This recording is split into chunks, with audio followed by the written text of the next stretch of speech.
Existe uma semelhança fundamental entre a cristandade medieval e o Egito dos faraós. Para essas duas civilizações, todo pensamento digno de valor e admiração era impresso na pedra. Isso deu origem a construções fabulosas, mas com uma diferença fundamental entre si. No Egito, a sabedoria do faraó e dos sacerdotes é protegida dos olhos do povo profano. Os hieróglifos eram tão ininteligíveis para um camponês egípcio do tempo das pirâmides quanto são para você e eu hoje. Sua ciência era restrita aos sacerdotes. E esse véu de mistério também se refletia na disposição dos templos. O escritor e egiptólogo Christian Jacques escreveu: "O templo tradicional do Antigo Egito não estava aberto aos fiéis. Alguns deles têm acesso às primeiras salas a céu aberto, mas apenas os sacerdotes é que podem penetrar nos recintos cobertos. O sumo sacerdote, o faraó, é o único interlocutor do Deus que ele encontra na parte mais secreta do templo. Comumente passava-se progressivamente de salões a céu aberto para uma pequena sala escura, o naós onde vivia a divindade. Somente o rei tinha acesso ao naós, onde toda manhã ele realizava uma espécie de reanimação da divindade a fim de que o mundo dos homens continuasse a existir." Fecha aspas. A concepção da cristandade a respeito da acessibilidade da religião não poderia ser mais diferente. Os maiores templos da cristandade medieval, as catedrais góticas, eram abertos a todos os fiéis, e ao invés de representar os mistérios da fé por meio de hieróglifos e símbolos voltados para ocultá-los do povo, os medievais utilizavam as artes plásticas, de modo especial a escultura e a pintura sobre vidro, o vitral, para ilustrar concretamente as mais importantes passagens do Antigo e do Novo Testamento. Por isso, Victor Hugo comparou com muita razão as catedrais a grandes bíblias de pedra, em que os iletrados podiam aprender as verdades necessárias à sua salvação. E não é à toa que um sínodo reunido em Arras por volta do ano de 1025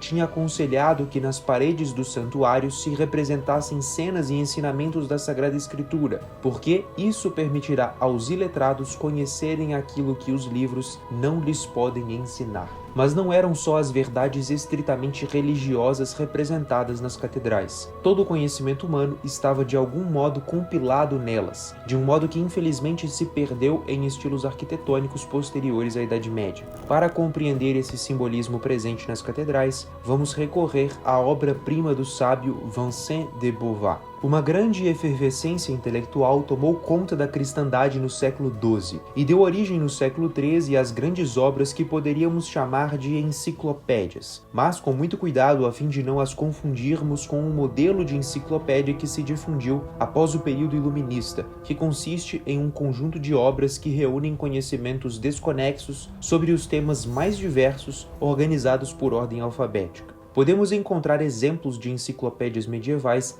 na Suma Teológica, em que Santo Tomás de Aquino organizou toda a doutrina cristã de modo preciso, na Legenda Áurea de Tiago de Voragine, que continha um compilado das histórias dos santos e mártires celebrados ao longo do ano litúrgico, na obra de Guilherme Durand, que resumia todos os liturgistas anteriores, e por fim, nos Espelhos de Vincent de Beauvoir, que abarcavam toda a ciência universal. Esse autor, infelizmente muito pouco conhecido em nossa época, tem uma importância ímpar para compreendermos a civilização das catedrais. Sua obra Speculum Maius, o Espelho Maior, contém 10.000 capítulos de uma autêntica súmula de todo o conhecimento da época. Emily Malley diz que uma mesma mentalidade organizou os capítulos desta obra e as estátuas das catedrais. Por isso, podemos nos valer de uma para compreender a outra, como fez o professor Lucas Lancaster no curso A Civilização das Catedrais, que está com matrículas abertas. O assunto deste vídeo é explicado no curso em detalhes ao longo de 9 aulas. Acesse o link na descrição para conhecer este projeto. Bom, voltando, são 4 os espelhos de Beauvoir, da natureza, da ciência, da moral e da história. Trataremos deles agora. Vincent de Beauvoir começa sua obra pelo espelho da natureza, que trata dos seres criados por Deus ao longo dos 7 dias da criação. Não havia modo mais lógico de começar a sua obra que abarcava todo o conhecimento humano do que seguindo os passos daquele que foi o autor de todas as coisas. Para compreendermos o espelho da natureza, precisamos encarar uma verdade ensinada desde os tempos dos padres da Igreja, mas quase completamente esquecida hoje. O mundo material é um grande símbolo do mundo moral e espiritual. Em termos mais poéticos, poderíamos dizer que o universo é uma catedral, que a seu modo proclama a glória de Deus. O mundo inteiro é visto como um livro escrito pelo dedo de Deus, e contemplando suas obras, podemos conhecer um pouco mais sobre o autor delas. Essa é a grande diferença do que os medievais entendiam por ciência e a maneira como esse termo é empregado pelos autores modernos. Para eles, a ciência consiste em estudar as coisas em si mesmas, não raro para fazê-las servir a uma finalidade utilitária.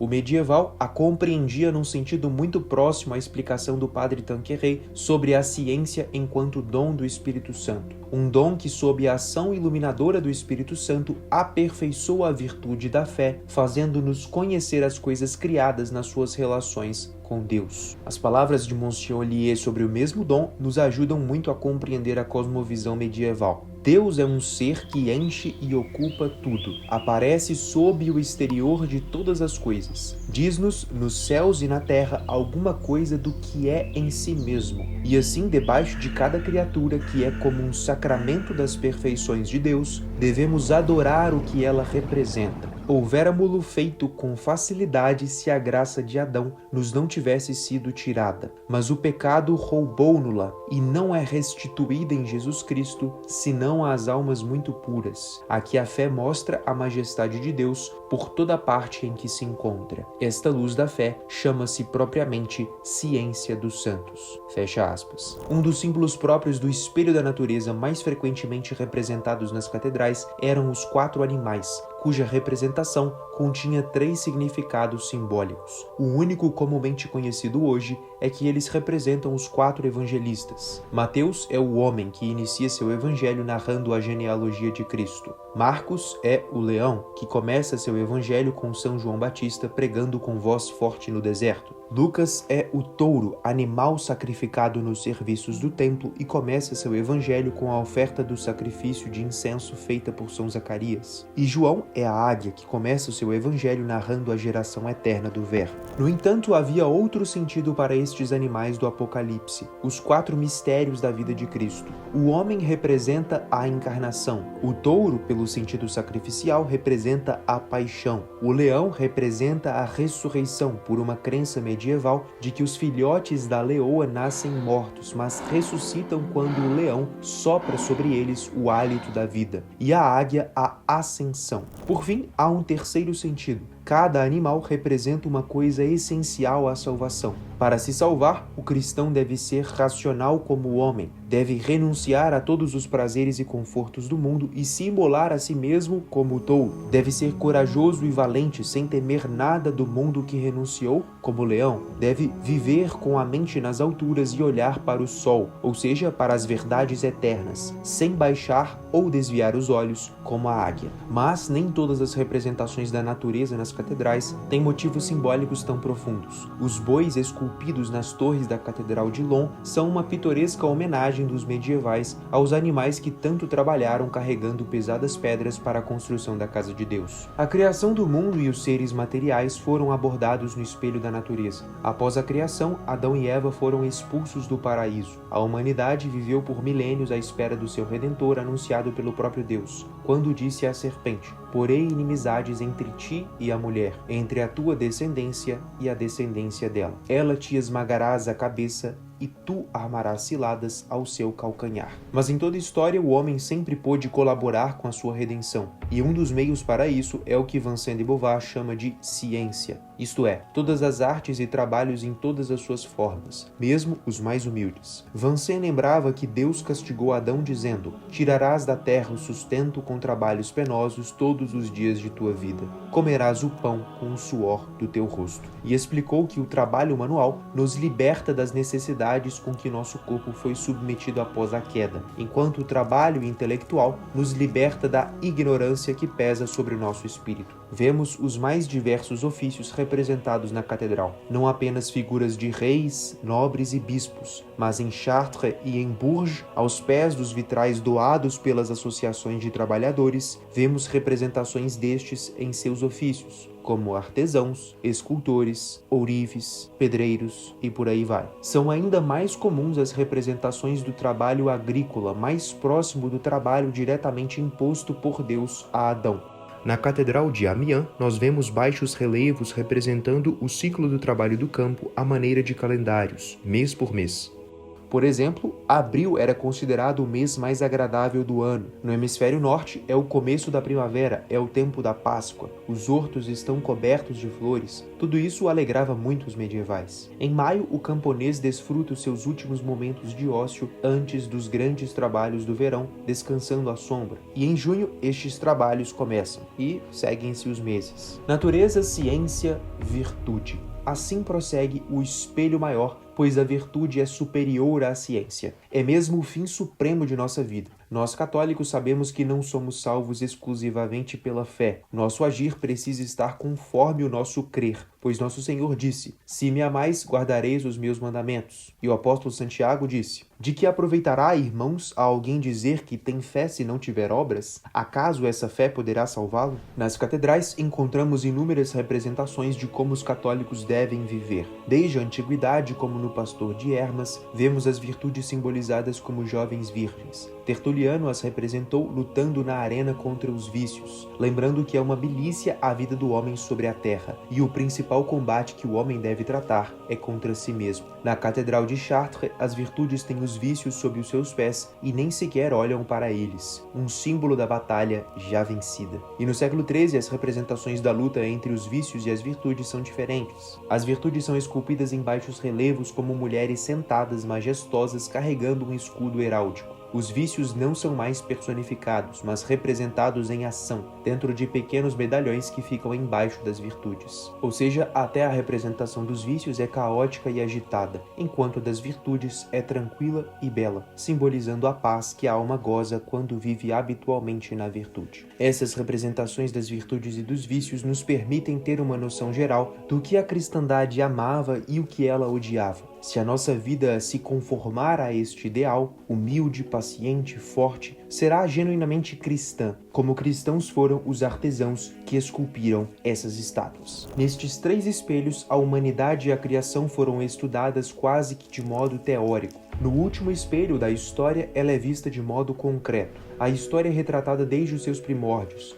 tendo como eixo a história sagrada do Antigo e do Novo Testamento. A história dos pagãos só entra de modo colateral enquanto se relaciona com a história sagrada. As representações do Antigo Testamento eram feitas de acordo com a célebre lição de Santo Agostinho, isto é, que é o Antigo Testamento senão a ocultação do Novo Testamento, e o Novo Testamento senão a manifestação do Antigo Testamento? Ou seja, os acontecimentos do Antigo Testamento existiram historicamente, mas simbolizam, ou para utilizar a palavra mais adequada, prefiguravam acontecimentos do Novo. A Arca de Noé, representada nas catedrais, também recordava aos fiéis que a Igreja é a arca fora da qual não há salvação em meio ao dilúvio de pecados que submergiu o mundo após o pecado original. No vitral da Nova Aliança, feito em Bourges por volta de 1250, temos outro exemplo. No medalhão grande e inferior, vemos Cristo carregar a cruz no centro. Abaixo dele, Abraão e Isaque indo para o lugar do sacrifício. Abraão representa Deus Pai, que fará o sacrifício de seu filho, e a lenha carregada por Isaque tem a forma de uma cruz. As catedrais são tesouros excepcionais, onde as maiores riquezas da sabedoria cristã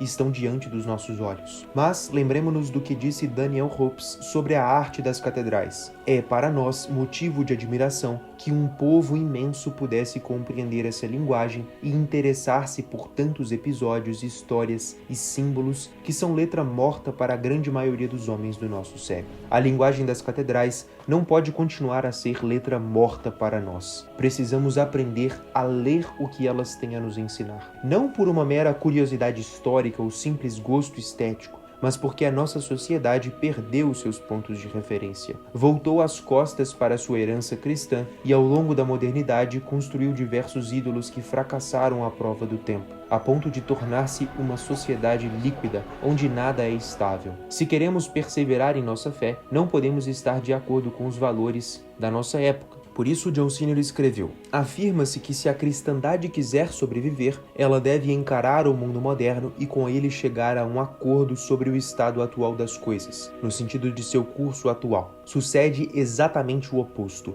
Para sobrevivermos, devemos encarar a cristandade. Desvendar as catedrais é um dos mais eficazes caminhos para encarar a cristandade, porque as catedrais são as mais perfeitas expressões dos valores da civilização cristã da Idade Média, a ponto do renomado historiador Daniel Hopes ter dito: imaginemos que de toda a cristandade medieval só tivessem subsistido as catedrais. Pois bem, seriam suficientes para fazer compreender esse mundo em tudo, ou quase tudo, o que ele tem de essencial: a sua espiritualidade, a sua moral, a sua vida cotidiana, os seus trabalhos, a sua literatura e, em certo sentido, a sua política. Por isso, se você quer encarar a cristandade e mergulhar no estudo dela através da catedral, saiba que nós temos um curso com o professor Lucas Lancaster, com 15 aulas gravadas nas grandes catedrais francesas, numa imersão que constitui a maior obra audiovisual já feita em língua portuguesa sobre o tema. Os tesouros da cristandade estão ao nosso alcance, e é para tomar posse deles que nós te convidamos